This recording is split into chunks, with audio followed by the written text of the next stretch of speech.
হয়ে গেছে। এবার এখন করেন তরকার উপরে দিয়ে দিচ্ছি, একটু তরকাটা ডবল ফ্রাই হয়ে গেল। তো গ্যাসের ফ্লেমটা অফ করে দিচ্ছি।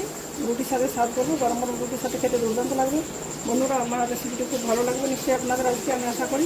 যদি ভালো লাগলে অবশ্যই বাড়িতে একবার ট্রাই করবেন, কমেন্ট করে জানাবেন কীরকম লাগলো। আজকের মতো এ পর্যন্ত, পরের দিন ফিরে আসছি নতুন কোনো রেসিপির সাথে। ধন্যবাদ।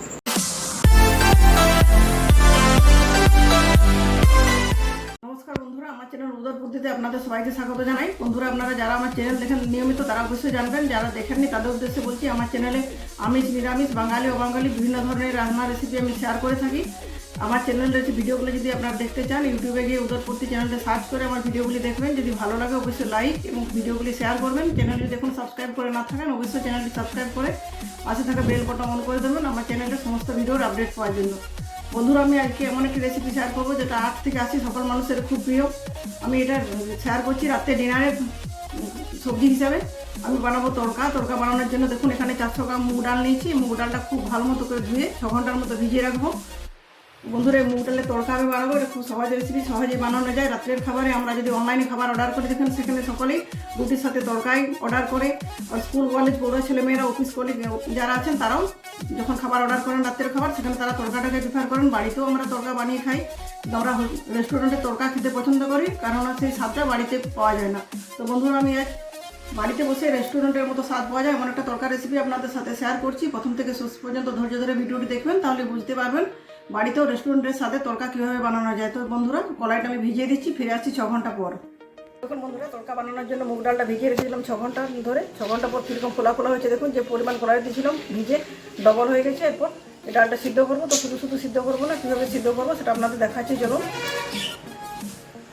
দেখুন বন্ধুরা, তড়কা বানানোর জন্য গ্যাসের ওভেনে বসিয়ে দিচ্ছি একটা প্রেসার কুকার। প্রেসার কুকারে দিয়ে দিচ্ছি 2 চামচের মতো সাদা তেল, যেটা আগে থেকে বসিয়েছি। প্রেসার কুকারটা গরম হয়ে গেছে। এখানে দিয়ে দিচ্ছি আদা রসুন বাটা। আদা রসুনটা মোটামুটি ভেজে নিচ্ছি 2-4 মিনিট নাড়াচাড়া করে।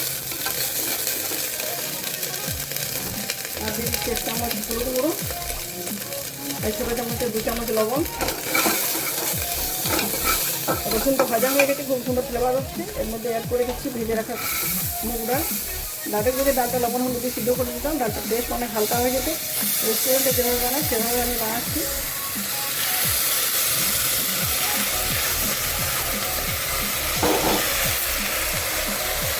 এরপর ডালটা খুব ভালো মতো করে মিক্স করে নিচ্ছি। ডালটা দেওয়ার পর খুব ভালো মতো করে মিক্স করে নিচ্ছি, যাতে লবণ হলুদটা খুব ভালো মতো যায়। আদা রসুনটা দিচ্ছি, সেই ফ্লেভারটাও ডালের মধ্যে খুব ভালো মতো ঢুকে যায়। 2-4 মিনিট নাড়াচাড়া করার পর জল দিয়ে ডালটাকে 2টো সিটি দিয়ে নেবো। এখন বন্ধুরা, 4-5 মিনিট ধরে ডালটা খুব ভালো মতো করে কষিয়ে নিয়েছি। এরপর দিয়ে দিচ্ছি 1 গ্লাস জল। জল দেওয়ার পর প্রেসার কুকারের ঢাকনিটা দিয়ে দিচ্ছি, দিয়ে ডালটা খুব ভালো মতো করে সিদ্ধ করে নিচ্ছি।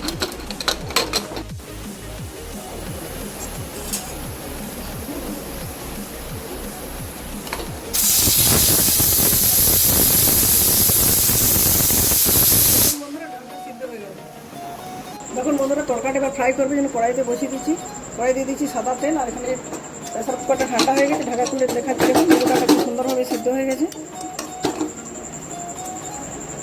এই পর্যায়ে সিদ্ধ করলে হবে তরকারির জন্য। তেলটা গরম হয়ে গেছে। গরম তেলে দিয়ে দিচ্ছি প্রথমে কুচিয়ে রাখা রসুন আর আদা কুচি। এগুলো ভালো মতো করে ভেজে নিচ্ছি একটু।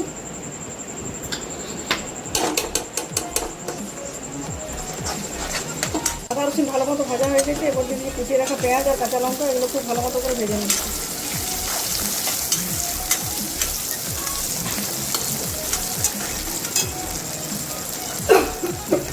দেখুন বন্ধুরা, আদা পেঁয়াজ রসুন খুব ভালো মতো করে ফ্রাই করা হয়ে গেছে, সাথে কাঁচা লঙ্কা। এরপর দিয়ে দিচ্ছি বেটে রাখা জিরে ধনে বাটা।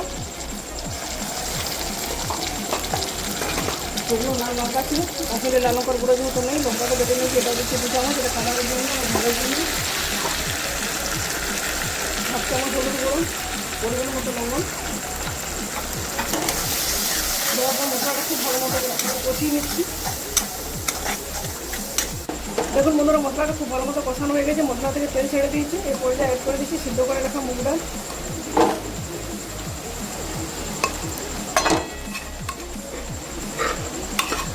ডালটা মশলার সাথে খুব ভালো মতো করে মিক্স করে নিয়েছি। এরপর ঢেলে দিচ্ছি কিছুটা জল। জল দেওয়ার পর খুব ভালো মতো করে তরকাটা মিনিট 5-এর মতো ফুটিয়ে নিচ্ছি। ঘন হয়ে আছে, আর একটু জল লাগবে।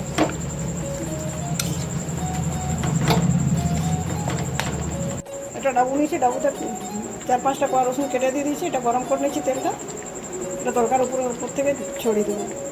হয়ে গেছে তো, এবার এখন তরকার উপরে দিয়ে দিচ্ছি। একটু তরকাটা ডবল ফ্রাই হয়ে গেল, গ্যাসের ফ্লেমটা অফ করে দিচ্ছি।